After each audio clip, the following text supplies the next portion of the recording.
নামাজ কিভাবে পড়েছেন, কয়দিন পড়েছেন? আম্মা জান হযরত আয়েশা রাদিয়াল্লাহু আনহা থেকে বর্ণিত যে রাসূল একদিন রাতে ঘর থেকে বের হলেন, মসজিদে আসলেন, আসার পর আরো সাহাবায়ে কেরাম তার সাথে নামাজ পড়লেন, রাসূল নামাজ পড়াইলেন, সাহাবায়ে কেরাম নামাজ পড়লেন রাত্রে। এই দিন যার যার নামাজ পড়ার পর বাসা বাড়িতে চলে গেলেন। দ্বিতীয় দিন আবার রাসূল মসজিদে রাত্রে আসলেন, নামাজ পড়াইলেন, সাহাবায়ে কেরাম তার সাথে পড়লেন। প্রথম দিনের তুলনায় দ্বিতীয় দিন মুসল্লির সংখ্যা বৃদ্ধি পেয়েছে, যেহেতু দিনে আলোচনা হয়েছে আরে ভাই রাসূলের সাথে এইভাবে নামাজ পড়েছি, এই জন্য দ্বিতীয় রাত্রে মুসল্লির সংখ্যা বেশি হয়েছে। আবার তৃতীয় রাত্রে পরের দিন রাসূল মসজিদে আসলেন, সাহাবায়ে কেরাম আসলেন, রাসূল নামাজ পড়াইলেন, সাহাবায়ে কেরাম পড়লেন। দ্বিতীয় দিনের তুলনায় তৃতীয় দিন মুসল্লির সংখ্যা আরো বেশি হয়েছে। যার যার বাসা বাড়িতে চলে গেলেন। চতুর্থ রাত্রে সাহাবায়ে কেরাম মসজিদে আসলেন, মসজিদ ভর্তি মুসল্লি। এই যে 3 দিন হয়েছে, আলোচনা হয়েছে, মোটামুটি সাহাবায়ে কেরাম তো আমলের প্রতি আগ্রহী বেশি, আর রাসূলের সাথে নামাজ পড়বেন মসজিদে নববীতে, এই জন্য লুকে লুকারণ্য মসজিদ। কিন্তু রাসূল ঘর থেকে বের হচ্ছেন না, হুজরা থেকে। সাহাবায়ে কেরাম কেউ গলাকে দিতেছেন, কিছু কথা বলতেছেন। অনেক সময় দেখবেন ইমাম সাহেব রুমে আছে, এখন ঘুমে আছেন না জাগ্রত, আপনি দেখতেছেন না, দরজা লাগানো হয়তো, এখন আপনি কিভাবে বলবেন নামাজের সময় হয়ে গেছে? রাসূলকে তো বলতে পারেন না কেউ, বেয়াদবি হবে এবং ভয়ও থাকতো, রাসূল হয়তো কোনো। এই জন্য সাহাবায়ে কেরাম অনেক ইন্তজার করলেন, অপেক্ষা করলেন যে রাসূল আসবেন, নামাজ পড়াইবেন আমাদেরকে, কিন্তু না, রাসূল আসলেন না। তারা অপেক্ষা করে, অনেক সময় অপেক্ষা করে শেষ পর্যায়ে চলে গেলেন। চতুর্থ রাত্রে আর নামাজ পড়ছেন না, পড়েন নাই। পড়লেন কয়দিন? 3 দিন। 3টি রাত্রে সাহাবায়ে কেরাম রাসূলের পিছনে নামাজ পড়েছেন। এই নামাজটি হলো তারাবির নামাজ। বুখারী শরীফের 500 টিকায় বা মুহাদ্দিসিনে কেরাম ব্যাখ্যা উল্লেখ করতেছেন এই নামাজটা ছিল তারাবির নামাজ। তিরমিজি শরীফের মধ্যে আছে তারাবির নামাজ বলে উলামায়ে কেরাম উল্লেখ করেছেন। রাসূল চতুর্থ দিন যে নামাজ পড়াইলেন না রাত্রে, দিনে সাহাবায়ে কেরামদেরকে বললেন, হে আমার সাহাবায়ে কেরাম, তোমরা যে গত রাত্রে আসছিলে মসজিদের মধ্যে, তোমরা ভেবেছো হয়তো আমি টের পাইনি, এই জন্য আমি আসে নাই। আমি ভালো করে টের পেয়েছি যে তোমরা এসেছো, কিন্তু আমি বের হয়েছি না ভিন্ন কারণে। কারণ কি? আমি দেখলাম এই নামাজ যদি আমি প্রতিদিন পড়াই আর তোমরা পড়ো, তাহলে আল্লাহর পক্ষ থেকে ফরজ করে দেওয়া হয়ে যাবে, আর আমার উম্মতের জন্য এত লম্বা নামাজ 20টা রাকাত কষ্ট হবে। এই জন্য তোমাদের উপর ফরজ হোক এটি আমি চাইনি, বিদায় আমি চতুর্থ রাত্রে তোমাদেরকে নিয়ে নামাজ পড়াইনি, আমি আসি নাই, যাতে এটি সুন্নতের পর্যায়ে থাকে, ফরজ হয় না। তাহলে চতুর্থ রাত্রে রাসূল নামাজ পড়াইলেন না, কার বয়ে? উম্মতের উপর কষ্ট হবে এই বয়ে রাসূল তারাবির নামাজ পড়াননি। উম্মতের প্রতি রাসূল দয়াবান, রাহমাতুল লিল আলামিন ছিলেন, এত মায়াবী রাসূল, উম্মতের দরদি। এই রাসূল উম্মতের সহজ হওয়ার জন্য, কষ্ট না হওয়ার জন্য চতুর্থ রাত্রে নামাজ পড়াননি। যাই হোক, শেষ পর্যায়ে রাসূল যেহেতু আর এরপরে আর রাসূল নামাজ পড়ান নাই, যার যার একা একা সাহাবায়ে কেরাম পড়তেন নামাজ, কারণ একসাথে পড়লে তো ফরজ হয়ে যেত। এটি নবীজি 3 দিন যেহেতু আমল করেছেন, সাহাবাদেরকে নিয়ে জামাতের সহিত পড়েছেন, এই জন্য তারাবির নামাজ সুন্নত এবং জামাতে পড়া সুন্নত। বলতে পারেন তাহলে রাসূলের পরে পড়লেন না, এরপরে পড়লে ফরজ হয়ে যেত, এই জন্য রাসূল পড়েন নাই। বুখারী শরীফে আছে এরপরে সাহাবায়ে কেরাম একা একা পড়তেন, 2-4 জনে জামাতের সাথে পড়তেন, বাসা বাড়িতে পড়তেন, মসজিদে পড়তেন। এইভাবে রাসূলের যুগ চলে গেল, রাদিয়াল্লাহু আনহু খলিফা হলেন, বলা যার যার একা একা পড়তেন। হযরত ওমর রাদিয়াল্লাহু আনহু খলিফা হওয়ার পর প্রথম 2-3টি বছর তার খেলাফতের প্রাথমিক যুগেও একা একা পড়তেন। একদিন হযরত ওমর রাদিয়াল্লাহু আনহু মসজিদে নববীতে গেলেন। আব্দুর রহমান ইবনে আব্দুল কারি বলতেছেন, এটিও বুখারী শরীফের মধ্যে 1966 নম্বর হাদিসের মধ্যে উল্লেখ আছে। আব্দুর রহমান ইবনে আব্দুল কারি বলতেছেন, আমি হযরতে উমরের সাথে মসজিদে নববীতে গেলাম। হযরতে উমর গিয়ে দেখলেন যে এখানে 2 জন, এখানে 4 জন, এখানে 5 জন, এখানে 1 জন তারাবির নামাজ পড়তেছে, জামাতের সহিত কেউ একা পড়তেছে। তখন হযরতে উমর রাদিয়াল্লাহু আনহু বললেন, এই যে ভিন্ন ভিন্ন জামাতে নামাজ হচ্ছে বা একা একা নামাজ হচ্ছে, এর চেয়ে তো উত্তম ছিল একজন ইমাম সাহেব নিয়োগ করে, নির্ধারণ করে ওনার পিছনে সবাই নামাজটা পড়ে নেন। কে বললেন? হযরত উমর রাদিয়াল্লাহু আনহু। তখন উমর রাদিয়াল্লাহু আনহু ছিলেন আমিরুল মুমিনিন, রাষ্ট্রপ্রধান, খলিফাতুল মুসলিমিন। তার এই আদেশ সবাই মেনে নিল। এরপরে হযরত উবাই ইবনে কাব রাদিয়াল্লাহু আনহু রাইসুল কুররা, সবচেয়ে বড় কারি ছিলেন রাসূলের যুগে। এই উবাই ইবনে কাব কি নাম নিয়োগ করে হযরত ওমর বললেন, আজ থেকে উবাই ইবনে কাব তারাবির নামাজ পড়াবেন আর বাকি সবাই তার পিছনে নামাজ পড়বে।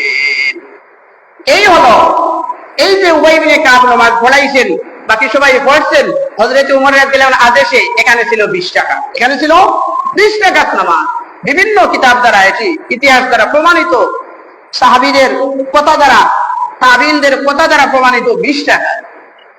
8 টাকাতের একটা উক্তিও কোথাও নেই, বা 10 টাকাতের উক্তি নেই। হ্যাঁ, তিরমিজি শরীফে একটা কথা ছিল, ইমাম তিরমিজি রহমাতুল্লাহ আলাইহি বলতেছেন, কেউ বলেন 20 টাকা আর কেউ বলেন 36 টাকা। কত টাকা? 36 টাকাতের কথা আছে আর 20 টাকাতের কথা। তাহলে এখানে আপনি হয়তো 20 টাকা মানবেন, না হয় 36 টাকা মানবেন। 8 টাকা আর 10 টাকাতের কথা একটি কিতাবের মধ্যেও নাই। বলতে পারেন হুজুর লামাযাবি বা কথিত আহলে হাদিস নামে যারা, তারা তো বলে 8 টাকাতের হাদিস বুখারী শরীফে আছে। হ্যাঁ, বুখারী শরীফে আছে যে 8 টাকাতের হাদিস। এই হাদিসটা তাহাজ্জুদের নামাজ সম্পর্কে রাসূল বলেছেন। আম্মা জান আয়েশা রাদিয়াল্লাহু আনহাকে আবু সালমা ইবনে আব্দুর রহমানের সওয়াল করেছিলেন, রাসূল তাহাজ্জুদের নামাজ কয় রাকাত পড়তেন রমজান মাসে? আম্মা জান বললেন, রমজান এবং রমজান পাড়া 12টি মাসের মধ্যে রাসূল 8 রাকাত নামাজ পড়তেন। এই 8 রাকাত হলো তাহাজ্জুদের নামাজ, রাসূল 12 মাস পড়তেন। আমার লামাযাবি আহলে হাদিস নামদারি ভাইরা এই তাহাজ্জুদের হাদিস দিয়ে তারাবির নামাজ দলিল দিয়ে মানুষদেরকে বিভ্রান্ত করতেছে। আসল এদের উদ্দেশ্য মানুষদেরকে দিয়ে তারাবির নামাজ পড়ানো নয়, এদের উদ্দেশ্য হলো মানুষদেরকে নামাজ থেকে বিরত রাখা, যার প্রমাণ আরো আছে। আমরা বলি জুমার নামাজের আগে 4 রাকাত সুন্নতে মুআক্কাদা, পরে 4 রাকাত সুন্নতে মুআক্কাদা। মুসলিম শরীফ সহ আরো হাদিসের কিতাব দ্বারা প্রমাণিত। তারা বলে আগেও সুন্নত নাই, পরেও নাই। তাদের কথা মানে কাটছাক, এগুলো নাই। রমজানেও তারাবি নাই, 20 রাকাত নাই, জুমার আগেও সুন্নত নাই, পরেও নাই। জুমার নামাজে আমরা 2 আযান দেই, একটা আগে হয়, একটা পরে খুতবা ইমাম সাহেবের সামনে। তাদের অনুসারী মসজিদের মধ্যে একটি আযান দেওয়া হয়। মানে তারা খালি কাটছাক, ইসলামের মধ্যে কাটছাক শুরু করে ফেলেছে। এই জন্য আমরা এগুলোর পিছনে বিভ্রান্ত হব না। তারাবির নামাজ যে 20 রাকাত, সাহাবীদের কথা দ্বারা প্রমাণিত, মুহাদ্দিসিনের কথা দ্বারা প্রমাণিত, সাহাবীদের আমল দ্বারা প্রমাণিত। হযরতে ওমর বলতে পারেন রাসূলের যুগে কয় রাকাত হয়েছে, এটি ডাইরেক্ট হাদিসের মধ্যে উল্লেখ নাই, বুখারী শরীফ মুসলিম। যদিও দুর্বল কিছু হাদিসের মধ্যে আছে 23 রাকাত, 20 রাকাত। 23 রাকাত হলে 20 রাকাত তারাবি আর 3 রাকাত বিতি, তাহলে ঠিক আছে। কিন্তু আমরা বলবো হাদিসে উল্লেখ না থাকলেও উমরের জমানায় সবাই 20 রাকাত পড়লেন, মেনে নিলেন। এর দ্বারা প্রতীয়মান হয় রাসূলের পিছনে তারা যে 3 দিন নামাজ পড়েছেন, কয় রাকাত পড়েছেন? 20 রাকাত। যদি হয়তো রাসূলের পিছনে 8 রাকাত পড়েছেন আর হযরত ওমর বলতেছেন 20 রাকাত পড়ো, তাহলে কিছু না কিছু সাহাবী প্রতিবাদ করতেন না? বলে আমরা বললাম রাসূলের পিছনে 8 রাকাত, আর আপনি খলিফা হয়ে বলতেছেন কি 20 রাকাত, এটি মানবো না। এই ধরনের কেউ কোনো মতানৈক্য করেনি, কোনো ইখতিলাফ করেনি, বরং সবাই মাথা পেতে মেনে নিয়েছে। এর দ্বারা প্রতীয়মান হয় সাহাবায়ে কেরামের যুগ থেকে, রাসূলের যুগ থেকে আজও পর্যন্ত মক্কা মদিনা সহ 20 রাকাত চলমান আছে। যদিও কোথাও কোথাও কিছু কিছু বাইরা এর মধ্যে বিভ্রান্ত করতেছেন, 8 রাকাত 10 রাকাত করতেছেন। এটি হলো হাদিসের আলোকে এবং ইতিহাস সাহাবীদের আমলের আলোকে 20 রাকাত প্রতীয়মান হয়। আমি আরো কিছু ইশারা ইঙ্গিতে দলিল দেই, দেখেন বুঝবেন চিন্তা ফিকির করলে। তারাবির নামাজ যে 20 রাকাত, আরো কিছু নামাজের সাথে তার সাদৃশ্যতা আছে। আমরা যে দৈনিক ফরজ নামাজ পড়ি, 5 ওয়াক্ত নামাজ, 5 ওয়াক্তে ফরজ নামাজ কয় রাকাত হয়? কয় রাকাত বলছেন? 17। ঠিক আছে, ধন্যবাদ। 17 কিভাবে?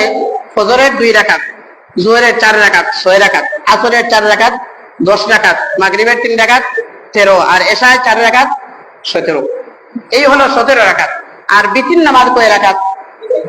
বিতির নামাজ পড়া কি ওয়াজিব। ওয়াজিব এটি মূলত ফরজের মতো। ওয়াজিব এটি কি, যদিও নাম দেওয়া হয় ওয়াজিব, মূলত এটি ফরজের মতো, এটি পড়তে হয়। যদিও নাম ওয়াজিব কিন্তু ফরজের মতো। বিদায় আমরা এই জন্য আমাদের ইমাম ছাড়া, আবু হানিফা ছাড়া অন্যান্য এরা ফরজ বলেছেন, বিতির নামাজ পড়া ফরজও বলেছেন। বিদায় ফরজ নামাজ হলো 17 রাকাত, বিতির নামাজ আরো 3 রাকাত এড করলে কত? 20 রাকাত। তাহলে ফরজ আর ওয়াজিবে মিলিয়ে 20 রাকাত। তারাবির নামাজ রাসূল নির্ধারণ করেছেন 20 রাকাত। এবার আসুন সুন্নতের বেলায় আমরা দেখি, সুন্নত নামাজ 2 ধরনের আছে। একটা হলো সুন্নতে মুআক্কাদা আর একটা হলো সুন্নতে গায়রে মুআক্কাদা। সুন্নতে মুআক্কাদা যেটি পড়তে হয়, আর গায়রে মুআক্কাদা পড়লে সওয়াব আছে, না পড়লে কোনো গুনাহ নেই। যেমন আসরের আগে 4 রাকাত সুন্নতে গায়রে মুআক্কাদা, এশার নামাজের আগে 4 রাকাত গায়রে মুআক্কাদা। আর মুআক্কাদা হলো জুমার আগে 4 রাকাত, যোহরের আগে 4 রাকাত, পরে 2 রাকাত, যোহরের পরে 2 রাকাত, জুমার পরে 4 রাকাত, মাগরিবের পরে 2 রাকাত, এশার পরে 2 রাকাত, ফজরের আগে 2 রাকাত। এবার হিসাব করেন, ফজরের আগে 2 রাকাত সুন্নত আছে 2, যোহরের আগে 4 রাকাত, কত হইল? 6। যোহরের পরে 2 রাকাত, কত হইল? 8। এরপরে আসরের আগে 4 রাকাত গায়রে মুআক্কাদা ধরেন, সুন্নত তো, কত হইল? 12। এশার আগে মাগরিবের পরে 2 রাকাত, কত? 14। এশার আগে 4 রাকাত, 18 হইল রে, 20 হইতো। আবার হিসাব করি যে ফজরের আগে 2 রাকাত, যোহরের আগে 4 রাকাত 6, যোহরের পরে 2 রাকাত 8। 8 না 10? 8 নেই। ফজরের আগে 2 রাকাত, যোহরের আগে 4 রাকাত 6, যোহরের পরে 2 রাকাত 8। আচ্ছা, আসরের আগে 4 রাকাত 12। এরপরে কোন ওয়াক্ত? মাগরিব, মাগরিবের পরে 2 রাকাত 14। এশার আগে 4 রাকাত 18। এশার পরে 2 রাকাত, আলহামদুলিল্লাহ মিলে গেছে তো, আগে আমার হিসাবে বেরাতেরা হইছে। তাহলে ঠিক আছে তো, আপনারা আমার সাথে একমত নেই যে সুন্নত নামাজ ও মুআক্কাদা গায়রে মুআক্কাদা মিলিয়ে কয় রাকাত হয়? 20 রাকাত। ফরজ আর ওয়াজিব নামাজ মিলিয়ে কয় রাকাত হয়? 20 রাকাত। রাসূল কত বড় হিকমত অবলম্বন করেছেন যে আমার উম্মত দৈনিক দিন ফরজ ওয়াজিব 20 রাকাত পড়বে, সুন্নতে মুআক্কাদা গায়রে মুআক্কাদা 20 রাকাত পড়বে। তাহলে রমজান মাসে এগুলা সামঞ্জস্যতা রেখে তাকে আরো এক্সেস অতিরিক্ত 20 রাকাত নির্ধারণ করে দিয়েছেন। বলুন না সুবহানাল্লাহ। এখানে 8 রাকাতের কোনো মিল নেই। আমার লামাযাবি আহলে হাদিস ভাইরা যারা বলেন যে এটা তো সাহাবায়ে কেরামের আমল, তারা 20 রাকাত পড়েছেন, রাসূল 20 রাকাত পড়লেন না 10 রাকাত, এটি প্রতীয়মান নাই, তাহলে তারাবির নামাজ পড়লেও হয় না পড়লেও হয়, বিভিন্ন ধরনের কথা বলে।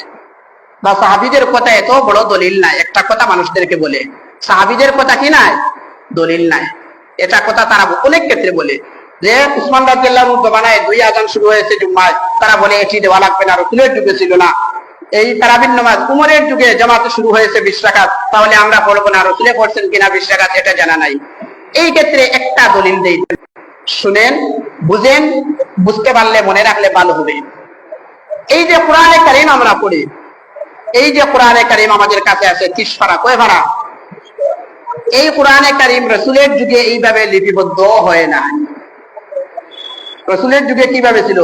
কারো কাছে 1 আয়াত, কারো কাছে 2 আয়াত, কাগজে লেখা, কাপড়ে লেখা, হাদিসে লেখা, কারো কাছে মুখস্থ লেখা নাই, যার যার ভিন্ন ছিল। রাসূলের যুগে এই কোরআনে কারীম লিপিবদ্ধ করা একসাথে হয় নাই। এরপরে আবু বকর রাদিয়াল্লাহু আনহু জমানায় হয় নাই, আলাদা আলাদা ছিল।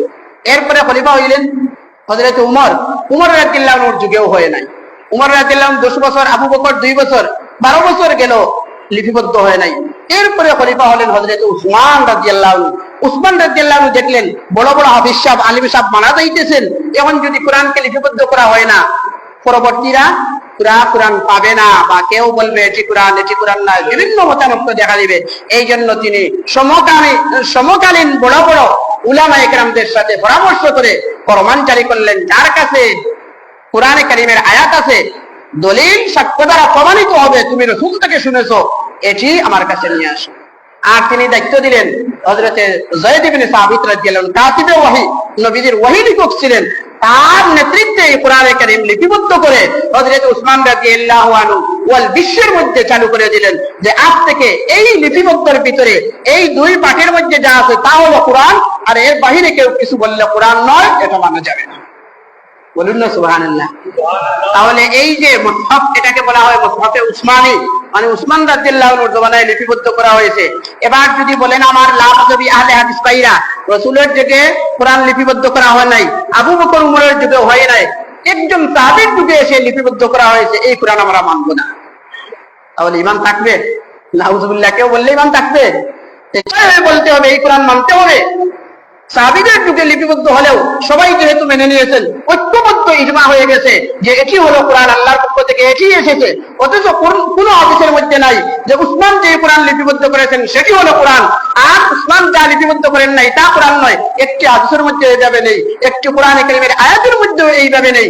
কিন্তু সব সাহাবায়ে কেরাম তৎকালীন যুগের সাহাবী এবং তাবী সর্বসম্মতিক্রমে মুসলমান মেনে নিয়েছেন, বিধায় আজও পর্যন্ত এটি আমাদের কাছে কোরআন হিসাবে স্বীকৃত।